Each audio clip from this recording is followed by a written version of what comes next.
Singer Srinivas அவர்கள் அபிஷேகாவை பார்த்து dedication ரவுண்டில் ஏகப்பட்ட விஷயங்கள் ஷேர் பண்ணியிருக்காரு அப்படின்னும், அதை கேட்டு அபிஷேகாவோட அம்மா ரொம்பவே எமோஷ்னல் ஆகி அழுதுருக்காங்க அப்படிங்கிறதும் சமீபத்தில் தெரிய வந்திருக்கு. என்ன நடந்திருக்கு அப்படிங்கிறது தான் இந்த ஒரு வீடியோவில் நம்ம பார்க்க போகிறோம். சரிகமபா நிகழ்ச்சியில் டெடிகேஷன் ரவுண்ட் 2 பாகங்களாக பிரித்து இந்த ஒரு வாரம் 2வது பாகம் வருது. அண்ட் இந்த வாரம் பார்த்திங்கன்னா நம்ம எல்லோரும் ஆவோடு எதிர்பார்த்திருந்த அபிஷேகா பாட போகிறாங்க. அதாவது ஆல்ரெடி பாடி முடிச்சிட்டாங்க. பட் அது இந்த வாரம் தான் டெலிகாஸ்ட் ஆகுது. போன வாரம் அவங்க வரல அப்படின்னோடனே சோசியல் மீடியா ஃபுல்லாகவே ஏகப்பட்ட பேர் கேட்டிருந்தாங்க. பட் அதற்கான விடை இந்த ஒரு வாரம் கிடச்சிருக்கு.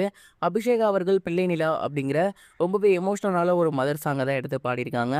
அந்த ஒரு பாடலை ரொம்பவே சூப்பராக பாடி முடிச்சிருந்தாங்க. அதை பாடி முடிச்சதுக்கப்புறம் ஸ்வேதா மோகன் அவர்கள்லாம் அழுதுட்டாங்க. குறிப்பாக அங்கே இருந்த ஜட்ஜான ஸ்ரீனிவாஸ் அவர்கள் என்ன சொல்லியிருந்தாரு அப்படின்னா, உண்மையிலேயே இந்த பாடலை இதற்கு மேலே உயிர்ப்போட பாடவே முடியாது. ஏன்னா ஸ்வேதா மோகன் எவ்வளோ பெரிய ஒரு சிங்கர் அப்படிங்கிறது உங்களுக்கு தெரியும். அவங்களே உங்கள் வாய்ஸை கேட்டு உங்கள் பாடலெல்லாம் மெல்ட் ஆகி அழுகுறாங்க அப்படின்னா, இதை விட மிகப்பெரிய ஒரு விஷயம் என்ன இருக்குது? ஐ ஆம் டேம் ஷூர் இன்னும் ஒரு 10-20 வருஷத்தில் நீ இன்னும் எங்கேயோ போயிருப்ப. கண்டிப்பாக நீ மிகப்பெரிய ஒரு உயரத்தை தொட்டிருப்ப. அது நடக்கும் அப்படிங்கிற மாதிரி சொல்லியிருந்தாரு. அது மட்டும் இல்லாமல் இப்படி ஒரு கஷ்டமான பாடலை இவ்வளோ ஈஸியாக பாடுறது அப்படிங்கிறது சாத்தியமே கிடையாது. நீ ஒரு குழந்தையே கிடையாது. ஒரு குழந்தையால் இப்படிலாம் பாட முடியுமா அப்படின்னு நான் ஷாக்கில் இருக்கேன் அப்படிங்கிற மாதிரி ரொம்பவே எமோஷ்னலாக பேசியிருந்தாரு.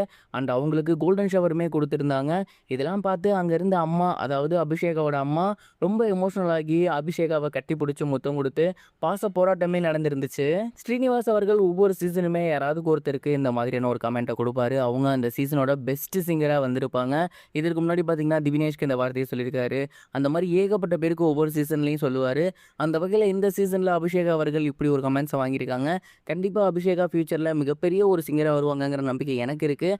நீங்கள் என்ன நினைக்கிறீங்க? மறக்காமல் கமெண்ட் பாக்ஸில் ஷேர் பண்ணுங்கள். இது ஒரு புறம் இருக்க விக்னேஷ் சிவனோட எல்ஐகே படம் மறுபடியும் தள்ளி போயிருக்கு அப்படிங்கிற செய்தி வெளியாகி ரசிகர்களை விரக்தியின் உச்சிக்கே கொண்டு போயிருக்கு அப்படின்னு தான் சொல்லணும். பிரதீப் ரங்கநாதன் அவர்களோட நடிப்பில் எஸ்ஜே சூர்யா, கௌரி, இது மட்டும் இல்லாமல் கீர்த்தி ஷெட்டி அப்படின்னு ஏகப்பட்ட திரைப்பிரபலங்கள் நடிச்சிருக்க படம் தான் எல்ஐகே லவ் இன்சூரன்ஸ் கம்பெனி. அண்ட் இந்த ஒரு படம் கடந்த வருஷம், அதாவது 2025 ரிலீஸ் ஆகியிருக்க வேண்டியது. ஆனால் மிகப்பெரிய படங்கள் வரதுனால தள்ளி போயிட்டே இருந்துச்சு. அதாவது பிப்ரவரி மாதத்தில் ரிலீஸ் ஆக வேண்டிய படம் அஜித் படம் வந்ததால் தள்ளி போச்சு. அப்புறம் மிகப்பெரிய பட்ஜெட் படங்கள் வந்ததால் தள்ளி போயிட்டே இருந்துச்சு. 2026 பிப்ரவரியிலாவது வரும் அப்படிங்கிற மாதிரி சொல்லியிருந்தாங்க. மறுபடியும் தள்ளி போணுச்சு. கடைசியாக ஏப்ரல் 3ஆம் தேதி இந்த படத்தோட ரிலீஸ் அப்படிங்கிற மாதிரி அஃபிஷியல் அனௌன்ஸ்மெண்ட் விட்டுருந்தாங்க. பட் இப்போ மறுபடியும் அந்த படம் தள்ளி போயிருக்காமா. ஏப்ரல் 10ஆம் தேதி அந்த ஒரு படத்தை கொண்டு வர போகிறாங்களாமா. விக்னேஷ் சிவன் இந்த ஒரு படத்துக்காக மிகப்பெரிய ஒரு கேப் எடுத்து வெயிட் பண்ணிக்கிட்டு இருக்காரு. இப்போ வரைக்கும் இந்த படம் ரிலீஸ் ஆகலை. இந்த படம் ரிலீஸ் ஆகி ஹிட் ஆகுமா, விக்னேஷ் சிவனுக்கு கம்பேக்காக இருக்குமா அப்படிங்கிறதுலாம் பொறுத்திருந்து தான் பார்க்கணும். நீங்கள் இந்த படத்துக்கு வெயிட் பண்ணுறீங்களா? மறக்காமல் கமெண்ட் பாக்ஸில் ஷேர் பண்ணுங்கள். இது வரைக்கும் கனெக்டிங் டிவிக்கு சப்ஸ்கிரைப் பண்ணனா மறக்காமல் சப்ஸ்கிரைப் பண்ணிக்கங்க. உடனடி அப்டேட்ஸ் பெறுவதற்கு நோட்டிஃபிகேஷன் பெல்லையும் கிளிக் பண்ணிக்கங்க.